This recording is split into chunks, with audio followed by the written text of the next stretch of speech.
In this video, I'm gonna be talking about the most overrated roller coasters. And sometimes I just get that sad feeling of disappointment after I've ridden a new roller coaster. And that could also be because I got a very underwhelming ride experience. And I really think there's way too many roller coasters that have been way too overhyped in my opinion. So I've decided to rank 15 of the most overrated roller coasters in my opinion. Some of them could also just be because I don't really like them. And be sure to watch every coaster on this list because I got some highly controversial coasters. And the first coaster I really want to mention in this video is Zadra at Energylandia. And this is of course the ground up built behemoth of a hybrid roller coaster by RMC. And Zadra is always in the discussion of being one of the best coasters in the whole world. But unfortunately I don't really see it that way. And if I'm being completely honest, yes, Zadra is an awesome roller coaster. You have a world class first drop and a 0G stall that's just heavens. And the best factor about Zadra is of course the great pacing it has. But unfortunately for me, I think there's many elements that lack some airtime or some forces. You have a turnaround section with no airtime. You also have a floater airtime hill that gives weak floater airtime in my opinion. But I've also heard some people say it ran slow when I visited in the Easter. So don't hate on me too much in the comments. Now coming in as the next coaster on the list is Skyrush at Hershey Park. And I was so lucky enough to take a trip to USA this year to ride Skyrush, and these restraints are just very awesome. But unfortunately this ride experience was just an overall letdown for me. Maybe I had too high expectations for Skyrush, but I believe this coaster had amazing airtime. And of course this first drop was so crazy, especially in the back row, so that lived up to the expectations. But sadly after that, these low to the ground airtime hills didn't really hit like I was expecting. And of course I still think Skyrush is a great ride, but I had too high expectations for this coaster. Now the next roller coaster on the list is Goliath at Walibi, Holland. And many roller coaster enthusiasts rank this roller coaster as the second best roller coaster in the Netherlands, and I can't see why. I had two back row rides on this intimate mega coaster, but I didn't really feel anything. The first drop and the next camelback gave decent airtime for me in the back row, but after that it was just so lackluster, this ride experience. The turns and S-hills for me are way too drawn out on this ride, and for me the best section on Goliath is actually the last airtime hills you have. But this coaster still didn't give that quality airtime I expected. To be honest, the reasoning could be that I have ridden Untamed 25 times before that. And now coming in as the next coaster on the list, we have Hollywood Ride Rockit at Universal Orlando. And to be honest, I've seen this roller coaster is very polarizing in the coaster enthusiast community. Overall, Hollywood Ride Rockit is a very lengthy roller coaster, and it is made by Mauer Rides, and it has a lot of trim brakes. And the real question I need to answer about this roller coaster is it unbearably rough or is it survivable? But for me in the front cart it was just rough, but when you hit the back cart it really killed me. And to be honest, this roller coaster has a lot of airtime and decent positive G-forces, but this roughness just killed me. It gave me a headache, so I needed to hate on this roller coaster. Just grab the coaster and build an intimate LSM please. And now the next coaster on the list is actually Taron at Fantasia land. And to be honest, I just really love Taron. It's a great roller coaster and immersive ride experience, but it gets way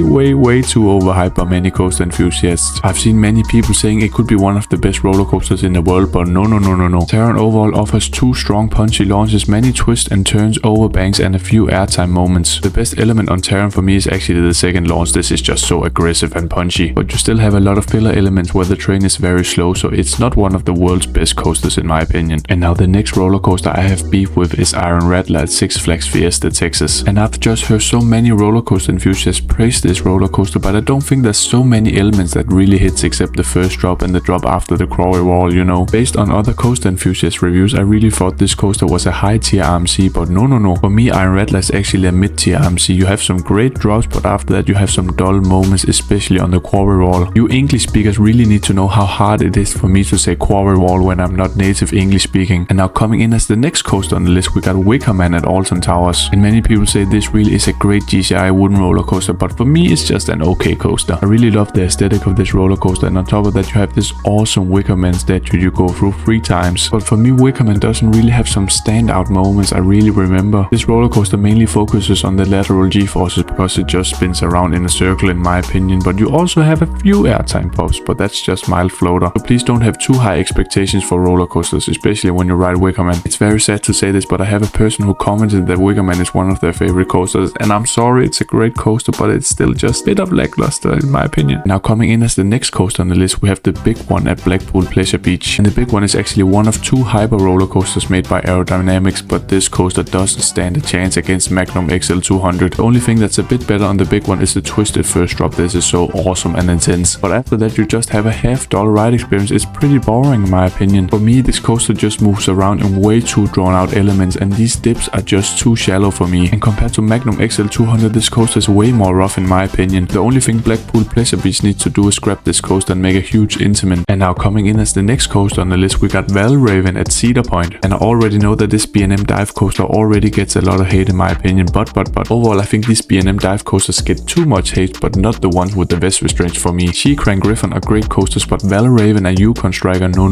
I don't really think these vest restraints are the right way to go for B&M, but I really hate them. And this vest really takes away my pleasure when I'm riding Valravn. Valravn really has 2 great drops, but after that you have way too big and way too slow elements for me. So please go back to the classic restraints B&M. And now the next coaster on the list is of course Millennium Force at Cedar Point. And Cedar Point is so lucky to get another coaster on this list. The Millennium Force of course is another polarizing coaster already. And before I go into this Millennium Force rant, we really need to respect this coaster because that was the first 300 plus foot coaster in the world. But unfortunately the first Giga coaster in the world doesn't really offer me anything apart from a great first drop and a very strong positive GeForce heavy overbank. Okay, let's quickly say all these elements are quite dull for me in my opinion. The best moment is the little airtime hill at the end, and these overbanks are just, quite repetitive, but the immense speed through the tunnels are great. And now coming in as the next coaster on the list, we got Speed Monster at Tusenfryd. And this coaster is actually a rare intimate accelerator with a hydraulic launch, and therefore you would really expect a great launch roller coaster, but as the great and almighty Airtime Thrill says, this coaster is very underwhelming. And this coaster doesn't really get talked about very often, but that's of course because it's located in a remote park in Norway. We really need to give this coaster a new name, so let me know in the comments if you have a great name. This coaster overall really isn't overrated. I just really need to hate on this. And now coming in as the next coaster on the list, we got Silver Bullet at Knott's Farm. What I really don't get about this roller coaster is that you have a manufacturer that makes very intense roller coasters, aka the B&M inverts, and then you want a layout that isn't as intense. I don't really know why, man. Yes, Silver Bullet is a big B&M invert roller coaster, but it's way too drawn out on the elements, so it isn't as intense as the other ones. For me, Silver Bullet is equivalent to if you want chili in your food and then you don't want it to be spicy. It really needs to be spicy, aka needs to be intense. And now coming in as the next coaster on the list, we got Expedition GeForce at Holiday Park. This ride really is an intimate mega coaster classic. Expedition GeForce really has a great layout with a great twisted drop and great airtime hills, but you also have some filler elements such as overbanks and straight track where I don't really feel like, whoa, this isn't world class. Overall, I just think this roller coaster really gets way too overhyped as being one of the best roller coasters in the world. This roller coaster really has a great combination of airtime, but it can't really be compared to Conda. The last thing I need to say is Expedition GeForce is way better than Millennium Force. Now coming in as the next coaster on the list, we got Saw the Ride at Thorpe Park. And to be honest, this roller coaster really isn't overrated, but it doesn't get talked about too often. So now it's my duty to say this is one of the most rough and unpleasant coasters I've ever ridden. And trust me, Saw the Ride overall has a great layout, but you have these rough over-the-shoulder restraints, and this coaster is just so rattly, and it also has some potholes where I nearly got killed. So for your own sake, if you need to survive this roller coaster, you need to stay in the back row. I rode Saw the Ride in the front row and I nearly died, and I would never ride it again, to be honest. And now the last roller coaster I need to mention is Bluefire at Europa Park. And I really considered in my last video to mention Bluefire as a great prototype coaster, but no. Bluefire overall for me is just an alright coaster. And to be honest, there's nothing really crazy or amazing about this roller coaster except the last row that's just top tier. The last hardline roll on Bluefire can be compared to Velocicoaster's hardline roll, but not as intense. Bluefire is overall just a mid-tier coaster because you have a tall vertical loop, it's quite floaty. After that you have twisted horseshoe rolls, 2 of them. They are also quite floaty but not as whippy as I thought, and after that you just have a flu. And now I think it's safe to say we've reached the end of this video. Did you like it? Did you hate it? Have I missed some roller coasters? Let me know in the comments, and at the end of the day I'm always gonna say bye bye.